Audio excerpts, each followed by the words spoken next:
Que Jesus, o caminho, a verdade e a vida, possa nos acompanhar durante este momento de meditação nas Sagradas Escrituras devolvidas ao seu povo. Amém. Reformar alguma coisa dá trabalho, né? Quem já passou por uma reforma na casa ou no apartamento sabe o trabalho que dá para deixar o ambiente organizado, como era originalmente. Mas imaginem ter que reformar uma igreja em ruínas. Foi isso que aconteceu no século passado, no século XX. A imagem que vocês estão vendo é de uma igreja luterana em Dresden, lá na Alemanha. E eu vou pedir para a Flávia passar, por gentileza. Essa igreja de Nossa Senhora, né, em 1880 e em 2021. Conta a história que essa igreja aí foi construída entre 1726 e 1743 pelo arquiteto de Dresden, chamado George Baer. Nela também foi construído um órgão que foi tocado por Johann Sebastian Bach em um recital em 1736.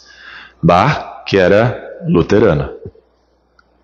Por mais de 200 anos, aquela magnífica igreja em formato de sino foi uma das mais belas arquiteturas da cidade.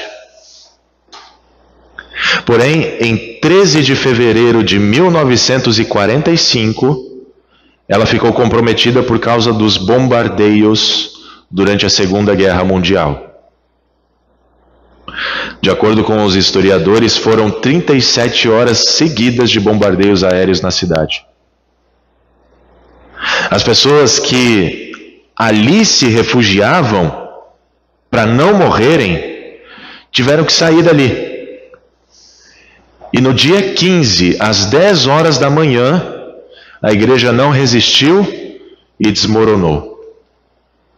Como vocês podem ver, ali uma foto de 1967. No caso, ela desmoronou em 1945.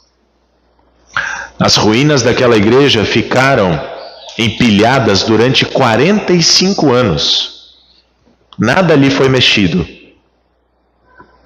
E somente em 1993 é que a reforma dessa igreja começou a acontecer.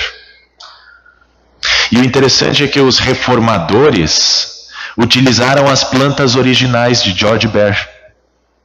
Eles utilizaram as pinturas antigas e as fotografias, né, de antigos moradores para levantar aquele edifício. Tanto que a gente percebe, voltando, que a igreja ficou idêntica, né? Na medida do possível, as pedras originais que estavam lá entre as ruínas foram de tal forma organizadas para se encaixarem na reforma da igreja. Ao todo, foram aproveitadas 8.400 pedras. Ou seja, foi um trabalho de quebra-cabeça, né?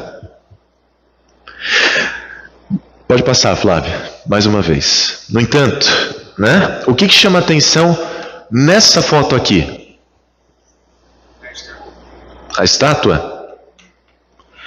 Depois dos bombardeios, a única coisa que ficou de pé foi uma estátua de bronze de Martinho Lutero, fazendo o quê?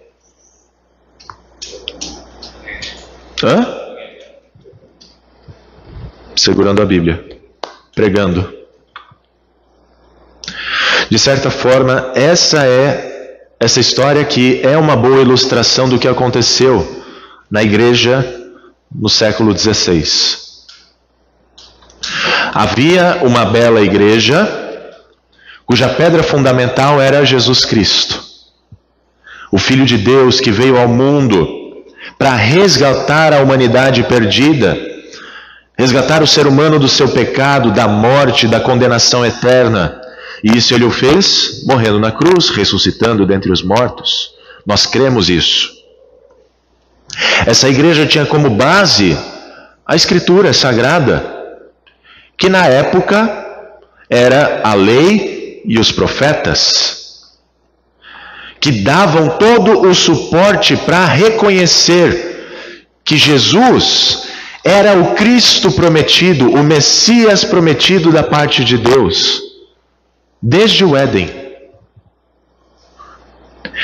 Ela também estava sendo formada por pedras vivas, conhecidas como apóstolos, discípulos, os quais eram pecadores, carentes da glória de Deus, como nós vimos Paulo dizendo, mas que foram declarados justos diante de Deus pela graça, favor imerecido de Deus, mediante a redenção que há em Cristo Jesus, a quem Deus apresentou como propiciação, ou seja, no sangue derramado de Jesus, e isso nós recebemos como?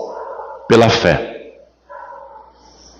Então, pela graça de Deus, mediante a fé, essa igreja ia sendo edificada cada vez mais.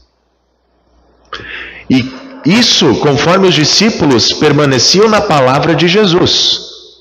Conheciam a verdade, e a verdade os libertava do pecado, do diabo, do inferno, e lhes abria as portas do céu.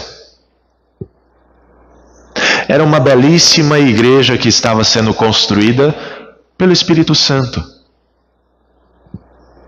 No entanto, desde o início da construção, a igreja de Jesus começou a sofrer alguns ataques, perseguições,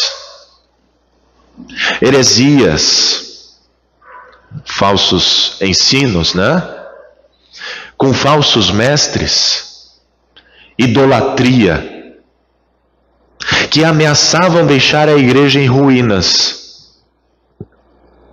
Apesar disso, ela sempre se manteve de pé, porque a promessa de Jesus é de que as portas do inferno não prevalecerão contra ela. Se não dá para derrubar, vamos nos infiltrar no meio deles. Se não dá contra o inimigo, junte-se a ele. Então começaram a surgir arquitetos que começaram a ter mais poder do que de fato tinham. E assim aquela construção original de Jesus, pelo Espírito Santo, passou a ser alterada aos poucos, dando novas características à igreja. O perdão de pecados, a salvação que antes eram mediante a fé, independentemente das obras da lei, agora eram compradas por meio de indulgências. O Deus compassivo e misericordioso que se manifestou em Jesus Cristo para nossa salvação, agora era um Deus punitivo, um juiz severo, que trazia desespero ao povo em relação à vida no porvir. A Escritura, que era a base da igreja, foi tirada do povo e substituída pela palavra do Papa, pela tradição romana, que em vez de trazerem a verdade que liberta, trazia mentiras diabólicas, que obscureciam o Evangelho de Jesus Cristo. A igreja do século XVI havia perdido a sua forma original. E depois de tantos bombardeios de falsos mestres e falsas doutrinas, restavam algumas pedras dentre as ruínas. Era preciso reformá-la, ou seja, trazê-la à forma original. E como que se fez isso? Como que se faz isso? A estátua de Lutero nos mostra como. Pelo puro e correto ensino da Escritura, a palavra de Deus. E assim começou o processo da reforma da Igreja de Jesus Cristo. As pedras que estavam em ruínas foram reutilizadas, agora encaixadas de forma correta no edifício. O perdão dos pecados e a salvação eterna não são conquistas humanas, seja por obras, seja por penitência, seja pela compra de indulgência, mas são dons, presentes de Deus, por sua graça, mediante a fé que nos une a Jesus Cristo, o qual pela sua obra justa e justificadora, nos comprou com seu santo e precioso sangue derramado na cruz, por nós, a fim de nos tornar justos. Sim, nós somos justos pela fé. O justo viverá pela fé.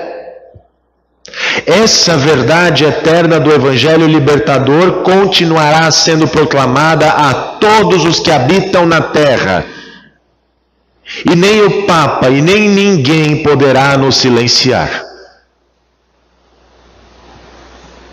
Todos aqueles que, à semelhança de Lutero, depositam a sua confiança nas palavras de Jesus, ficam de pé diante dos bombardeios das hostes infernais.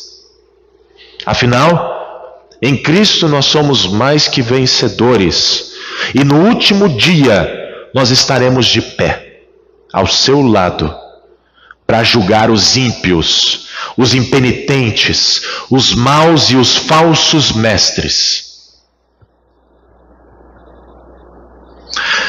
Tal verdade fica muito clara, muito evidente, no hino que Lutero compôs em 1521. Eu acho que vocês não conhecem, o Castelo Forte. De acordo com os historiadores, Lutero compôs este hino quando foi convocado pelo imperador alemão Carlos V para a Dieta de Worms, onde ele deveria se explicar. Ele deveria dar explicações sobre o seu ensino, sobre a polêmica que ele estava causando dentro e fora da igreja. Nessa ocasião, Lutero corria risco de ser condenado como herege e morto na fogueira, como havia acontecido 100 anos antes com John Hus. Afinal, ele estava indo contra a igreja. Ele estava afrontando o cabeça da igreja romana, que era o Papa. Assim, preparando-se para a reunião em Worms, Lutero teria composto o Castelo Forte baseando-se no Salmo 46 que nós lemos hoje. Deus é o nosso refúgio e fortaleza, socorro bem presente nas tribulações, nas angústias. Portanto, não temeremos, ainda que a terra se transtorne e os montes se abalem no seio dos mares, ainda que as águas tumultuem e espumejem, na sua fúria os montes estremeçam, o Senhor dos exércitos está conosco. O Deus de Jacó é o nosso refúgio. E assim, quando ele chegou na cidade de Worms e ele desceu da sua carroça, antes de entrar na estalagem, ele foi recepcionado por um sacerdote e ele disse ao sacerdote: Deus estará comigo. De fato, Deus esteve com Lutero e ele pôde continuar realizando a reforma doutrinária da igreja, voltando às origens do ensino dos profetas, dos apóstolos, do próprio Senhor Jesus. Depois de 506 anos, desde o início da reforma, em 1517, quando Lutero afixou as 95 teses contra as indulgências, cá estamos nós como herdeiros dessa reforma. Nós podemos dizer em alto e bom som que nós somos justificados pela fé independentemente das obras da lei. Que o Senhor dos Exércitos está conosco. O Deus de Jacó é o nosso mais alto refúgio, o socorro bem presente nas tribulações. Mesmo diante de tantas guerras e rumores de guerras que há neste mundo, mesmo diante de doenças contagiosas, incêndios, inundações, escassez, fome, marginalidade, crime, desemprego ou qualquer outro mal que possa afetar o nosso corpo ou a nossa vida, nós temos a verdade que nos liberta de todo mal e sofrimento terreno e nos faz esperar pelas coisas vindouras, pela cidade de Deus, que jamais será abalada, cujas correntes não são como marés agitadas, ameaçadoras, mas trazem alegria e tranquilidade. Deus está no meio dela e nós também estaremos por graça, mediante a fé em Cristo, para exaltar o Deus e Pai de Jesus Cristo, nosso Senhor, e o Espírito Santo. Portanto, aquietemo-nos e saibamos que o Senhor é Deus. Nele está a nossa segurança, em Jesus está a nossa segurança, o Senhor dos Exércitos, pois é Ele quem nos socorre e nos liberta. Nada nos perturbará com Cristo por defesa. Amém.